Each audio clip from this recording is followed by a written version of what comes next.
Lep pozdrav in dobrodošli na še enem liveu Kripto dnevno. To je live, ki ga imamo vsak dan ob 9. zjutraj na Patreonu. In seveda, če to spremljate kasneje preko YouTuba in se mi želite pridružiti v živo, so povezave spodaj v opisu in pripetem komentarju. In če spremljate to kasneje, se ne pozabite naročiti na moj YouTube kanal, da ne boste kakšnega posnetka tega livea zamudili. Poleg tega, če vam je to všeč, se priporočam tudi za kakšen všeček, da tudi malo požene algoritem. Mi smo včeraj, danes je sreda, 15.4.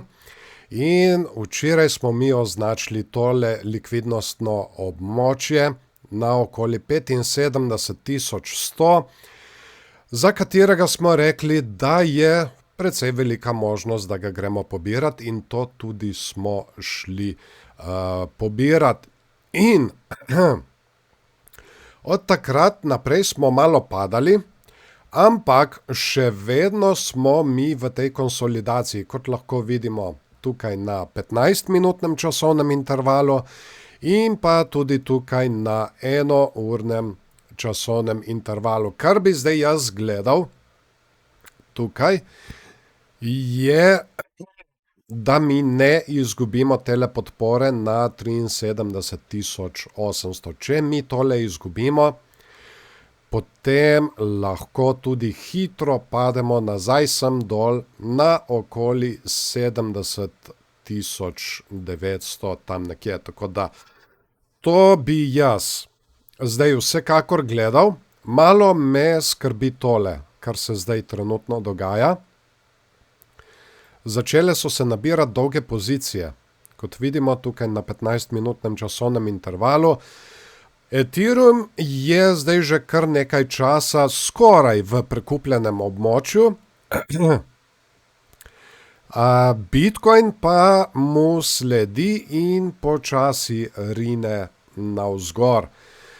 Ampak vseeno, funding rate je še vedno kar negativen. Tukaj je bilo tudi kar precej stav na padec, ampak kar se Ethereuma tiče, Bitcoin je bil zadnje čase kar precej nevtralen.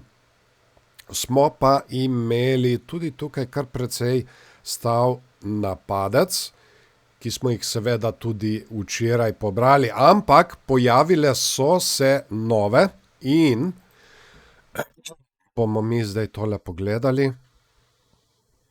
Pojavile so se nove, spet na tam nekje 76.000, 76.300 in vprašanje je, ali bi mi, če bi slučajno imeli kakšen padec zdaj v prihodnosti, prej šli tole pobirati, ker mi s tem ta zadnjim padcem, ki smo ga imeli, smo pobrali vsa tale likvidnostna območja ljudi, ki so stavili na rast in so preblizu nastavljali svoje stop losse. Tako da spodaj, ja, so še, obstajajo, ampak niso več tako bistvene. Tako da zdaj je veliko vprašanje in seveda glede na to, da smo v konsolidaciji, bo treba malo počakati, gledati, spremljati. Torej vprašanje je, ali bomo mi zdaj tole šli naprej gor pobirati. Meja torej je 76.300 in če gremo mi tole pobirati, ali bomo mi nadaljevali z rastjo, ali bomo dobili kakšen preobrat. Poglejmo zdaj še Ethereum. Tudi Ethereum je pobral tole svojo zgornjo likvidnost in zdaj smo naredili tukaj nek nižji vrh, kot smo prej izpostavili. Kar nekaj ljudi na tem nižjem vrhu zdaj stavi na rast, ampak nismo pa še v prekupljenem območju, tako da bo treba še malo počakati, pa videti, kako se bo obrnilo. Počakati tudi iz tega razloga, ker mu Bitcoin sledi in bomo videli, kako se bo tole vse skupaj obnašalo. Lahko bi bil to tudi kakšen znak preobrata.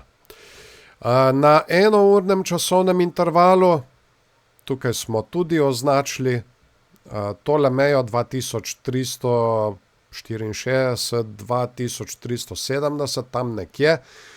To mejo moramo mi prebiti. Včeraj smo tudi izpostavili možen vzorec dvojnega dna, ki je bikovski, in pri tem vzorcu, če mi seveda prebijemo tole mejo na 2370, bi mi lahko prišli vse tukaj gor do 2950, tudi do 3000. Seveda, če gremo po tem našem bikovskem scenariju.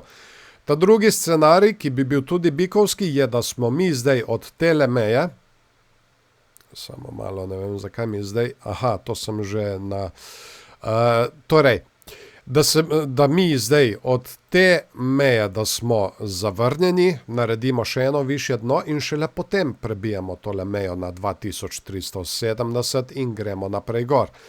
In seveda imamo tudi medvedji scenarij, da smo od te meje mi enostavno zavrnjeni in seveda gremo naprej dol. Bom jaz dal tukaj 4-urni časovni interval, da bo malo lepše vidno.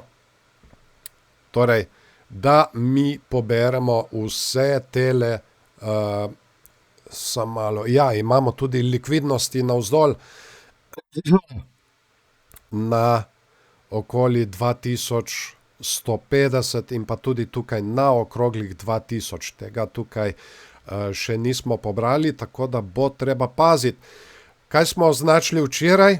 Možno dvojno dno, ampak moramo prebiti tole njegovo neckline mejo, tako da ogromno je tukaj na kocki. Poleg tega na 4-urnem časovnem intervalu lahko vidimo tukaj, da smo kar šli dol, kar se tiče teh stav. Torej, tukaj še vedno ljudje malce dolgoročno stavijo na padec. Je pa funding rate v zadnje čase kar negativen, tako da še vedno je tukaj možnost, da mi nadaljujemo s tole rastjo.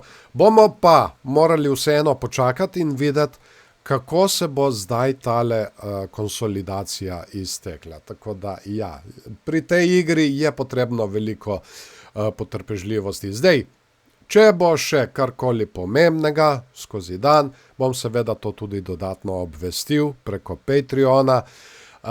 In če se mi želite pridružiti, tudi tam so povezave spodaj v opisu in pripetem komentarju. In pa če to spremljate kasneje preko YouTuba, se ne pozabite naročiti na moj kanal, da ne boste zamudili kakšnega posnetka tega live. In poleg tega se priporočam tudi za kakšen všeček. To zelo pomaga. In tako, to bo tudi to za danes. Jaz vam želim en lep, prijeten dan še naprej in seveda se vidimo ponovno jutri zjutraj ob 9. Čau, čau.